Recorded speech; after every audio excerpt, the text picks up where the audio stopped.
భారత్ ఒకప్పుడు కేవలం దేశం మాత్రమే కాదు, ప్రపంచానికి జ్ఞానదీపం వంటిది. ప్రపంచం ఇంకా చీకట్లో ఉన్న కాలంలోనే ఇక్కడ ఖగోళ శాస్త్రం ఉండేది.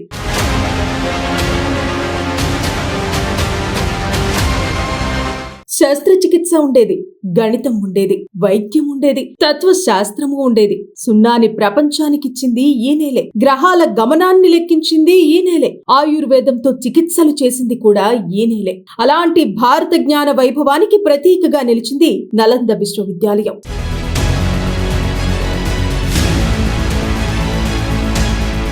మరి ఇంతటి జ్ఞాన సంపదున్న ఈ విశ్వవిద్యాలయాన్ని కొంతమంది దుర్మార్గులు కావాలనే కాల్చి బూడిద చేశారు. ఆ మంటలారటానికి కూడా దాదాపు కొన్ని నెలలు పట్టింది. అంటే ఒకసారి ఆలోచించుకోండి, ఎంతటి జ్ఞానాన్ని మనం కోల్పోయామో. అసలు ఎవరి నలంద విశ్వవిద్యాలయాన్ని ధ్వంసం చేశారు, ఎందుకు కాల్చారు అనే పూర్తి వివరాలు ఈ వీడియోలో చూద్దాం.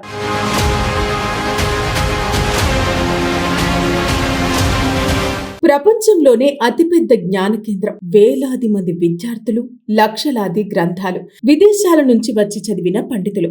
ఇది సాధారణ యూనివర్సిటీ కాదు, అది అప్పటి ప్రపంచానికి జ్ఞాన రాజధాని. కానీ అలాంటి మహాజ్ఞాన సంపదను కావాలనే బూడిద చేశారు కొంతమంది దుర్మార్గులు. ముందుగా ఏ దేశాన్ని జయించాలన్నా ముందు వారి ఆలోచనలను చంపాలి, వారి చరిత్రను తుడిచేయాలి, వారి జ్ఞానాన్ని నాశనం చేయాలి. అదే నలంద విషాదం వెనుక ఉన్న అసలు కారణమని చరిత్రకారులు భావిస్తున్నారు. 5వ శతాబ్దంలో గుప్త చక్రవర్తుల కాలంలో ఏర్పడిన నలంద శతాబ్దాల పాటు ప్రపంచానికి జ్ఞానం పంచింది. చైనా పండితుడు హ్యూయన్ సాంగ్ కూడా ఇక్కడ చదివాడు. ఆయన వర్ణనల ప్రకారం నలందలో ప్రవేశం పొందటం చాలా కష్టమట.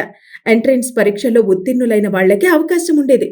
ఇక్కడ బౌద్ధ మతం మాత్రమే కాదు, వేదాలు, తర్కశాస్త్రం, వైద్యం, గణితం, ఖగోళ శాస్త్రం అన్నీ బోధించేవారు. అంటే నలంద కేవలం విద్యా సంస్థ కాదు, భారత మేధస్సుకు నిలువెత్తు సాక్ష్యం. కానీ 12వ శతాబ్దం చివర్లో టర్కిక్ దండయాత్రలు భారత్పై పెరిగాయి. ఆ సమయంలో మహమ్మద్ బఖ్తియార్ ఖిల్జీ అనే సేనాధిపతి బీహార్ ప్రాంతంపై దాడి చేశాడు. చరిత్రకారుల వర్ణనల ప్రకారం నలందలో ఉన్న బౌద్ధ భిక్షువులను, పండితులను హతమార్చారు. తర్వాత గ్రంథాలయానికి నిప్పు పెట్టారు. అయితే ఒక యూనివర్సిటీని ఎందుకు కాల్చారు అనే దాని వెనుక 3 ప్రధాన కారణాలున్నాయని చరిత్ర చెబుతోంది. మొదటిది మత ఛాందసత్వం. ఆ కాలంలో కొన్ని దండయాత్రలు కేవలం రాజ్యాల కోసం మాత్రమే కాదు, తమ మతానికి భిన్నమైన సంస్కృతులను ధ్వంసం చేయటానికి జరిగాయి. బౌద్ధ కేంద్రంగా పేరుగాంచిన నలంద వారి కళ్లల్లో లక్ష్యంగా మారింది. రెండోది జ్ఞానాన్ని నాశనం చేయటం. ఎందుకంటే జ్ఞానమున్న సమాజాన్ని పూర్తిగా బానిస చేయటం కష్టం. ఆలోచించే మనుషులు ప్రశ్నిస్తారు, ప్రశ్నించే సమాజం ఎప్పుడూ తలవంచదు.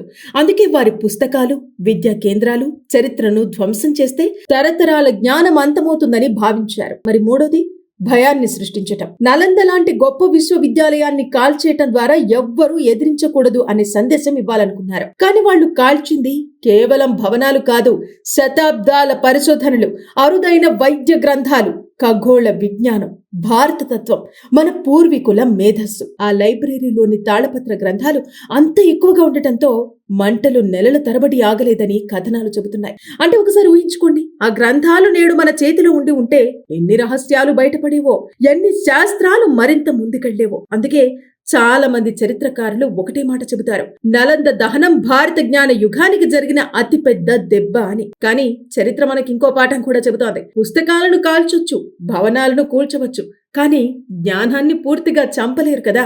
అందుకే శతాబ్దాల తర్వాత కూడా నలంద పేరు వినగానే ప్రపంచం ఇంకా గౌరవంగా తలవంచుతోంది.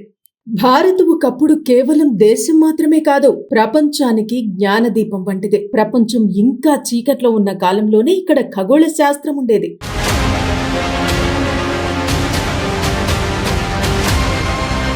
శస్త్రచికిత్స ఉండేది, గణితం ఉండేది, వైద్యం ఉండేది, తత్వశాస్త్రము ఉండేది. సున్నాని ప్రపంచానికిచ్చింది ఈ నేలే. గ్రహాల గమనాన్ని లెక్కించింది ఈ నేలే. ఆయుర్వేదంతో చికిత్సలు చేసింది కూడా ఈ నేలే.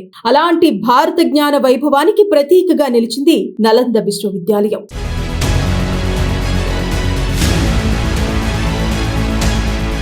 మరి ఇంతటి జ్ఞాన సంపదున్న ఈ విశ్వవిద్యాలయాన్ని కొంతమంది దుర్మార్గులు కావాలనే కాల్చి బూడిద చేశారు. ఆ మంటలారటానికి కూడా దాదాపు కొన్ని నెలలు పట్టింది. అంటే ఒకసారి ఆలోచించుకోండి, ఎంతటి జ్ఞానాన్ని మనం కోల్పోయామో.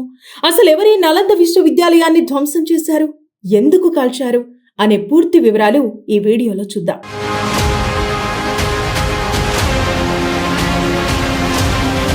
ప్రపంచంలోనే అతిపెద్ద జ్ఞాన కేంద్రం. వేలాది మంది విద్యార్థులు, లక్షలాది గ్రంథాలు, విదేశాల నుంచి వచ్చి చదివిన పండితులు. ఇది సాధారణ యూనివర్సిటీ కాదు, అది అప్పటి ప్రపంచానికి జ్ఞాన రాజధాని. కానీ అలాంటి మహాజ్ఞాన సంపదను కావాలనే బూడిద చేశారు కొంతమంది దుర్మార్గులు. ముందుగా ఏ దేశాన్ని జయించాలన్నా ముందు వారి ఆలోచనలను చంపాలి, వారి చరిత్రను తుడిచేయాలి, వారి జ్ఞానాన్ని నాశనం చేయాలి. అదే నలంద విషాదం వెనుక ఉన్న అసలు కారణమని చరిత్రకారులు భావిస్తున్నారు. 5వ శతాబ్దంలో గుప్త చక్రవర్తుల కాలంలో ఏర్పడిన నలంద శతాబ్దాల పాటు ప్రపంచానికి జ్ఞానం పంచింది. చైనా పండితుడు హ్యూయన్ సాంగ్ కూడా ఇక్కడ చదివాడు. ఆయన వర్ణనల ప్రకారం నలందలో ప్రవేశం పొందటం చాలా కష్టమట. ఎంట్రెన్స్ పరీక్షల్లో ఉత్తీర్ణులైన వాళ్లకే అవకాశం ఉండేది. ఇక్కడ బౌద్ధ మతం మాత్రమే కాదు, వేదాలు, తర్కశాస్త్రం, వైద్యం, గణితం, ఖగోళ శాస్త్రం అన్నీ బోధించేవారు. అంటే నలంద కేవలం విద్యా సంస్థ కాదు, భారత మేధస్సుకు నిలువెత్తు సాక్ష్యం.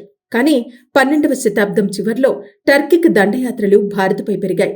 ఆ సమయంలో మహమ్మద్ బఖ్తియార్ ఖిల్జీ అనే సేనాధిపతి బీహార్ ప్రాంతంపై దాడి చేశాడు. చరిత్రకారుల వర్ణనల ప్రకారం నలందలో ఉన్న బౌద్ధ భిక్షువులను, పండితులను హతమార్చారు. తర్వాత గ్రంథాలయానికి నిప్పు పెట్టారు. అయితే ఒక యూనివర్సిటీని ఎందుకు కాల్చారు అనే దాని వెనుక 3 ప్రధాన కారణాలున్నాయని చరిత్ర చెబుతోంది. మొదటిది మత ఛాందసత్వం. ఆ కాలంలో కొన్ని దండయాత్రలు కేవలం రాజ్యాల కోసం మాత్రమే కాదు, తమ మతానికి భిన్నమైన సంస్కృతులను ధ్వంసం చేయటానికి జరిగాయి. బౌద్ధ కేంద్రంగా పేరుగాంచిన నలంద వారి కళ్లల్లో లక్ష్యంగా మారింది. రెండోది జ్ఞానాన్ని నాశనం చేయటం. ఎందుకంటే జ్ఞానమున్న సమాజాన్ని పూర్తిగా బానిస చేయటం కష్టం. ఆలోచించే మనుషులు ప్రశ్నిస్తారు, ప్రశ్నించే సమాజం ఎప్పుడూ తలవంచదు. అందుకే వారి పుస్తకాలు, విద్యా కేంద్రాలు, చరిత్రను ధ్వంసం చేస్తే తరతరాల జ్ఞానం అంతమవుతుందని భావించారు. మరి మూడోది భయాన్ని సృష్టించటం. నలంద లాంటి గొప్ప విశ్వవిద్యాలయాన్ని కాల్చేయటం ద్వారా ఎవ్వరూ ఎదిరించకూడదు అనే సందేశం ఇవ్వాలనుకున్నారు. కానీ వాళ్ళు కాల్చింది కేవలం భవనాలు కాదు, శతాబ్దాల పరిశోధనలు, అరుదైన వైద్య గ్రంథాలు, ఖగోళ విజ్ఞానం, భారత తత్వం, మన పూర్వీకుల మేధస్సు. ఆ లైబ్రరీలోని తాళపత్ర గ్రంథాలు అంత ఎక్కువగా ఉండటంతో మంటలు నెలల తరబడి ఆగలేదని కథనాలు చెబుతున్నాయి. అంటే ఒకసారి ఊహించుకోండి, ఆ గ్రంథాలు నేడు మన చేతిలో ఉంటే ఎన్ని రహస్యాలు బయటపడేవో, ఎన్ని శాస్త్రాలు మరింత ముందుకెళ్లేవో. అందుకే చాలా మంది చరిత్రకారులు ఒకటే మాట చెబుతారు, నలంద దహనం భారత జ్ఞాన యుగానికి జరిగిన అతిపెద్ద దెబ్బ అని. కానీ చరిత్ర మనకి ఇంకో పాఠం కూడా చెబుతోంది. పుస్తకాలను కాల్చొచ్చు, భవనాలను కూల్చవచ్చు, కానీ జ్ఞానాన్ని పూర్తిగా చంపలేరు కదా. అందుకే శతాబ్దాల తర్వాత కూడా నలంద పేరు వినగానే ప్రపంచం ఇంకా గౌరవంగా తల వంచుతోంది.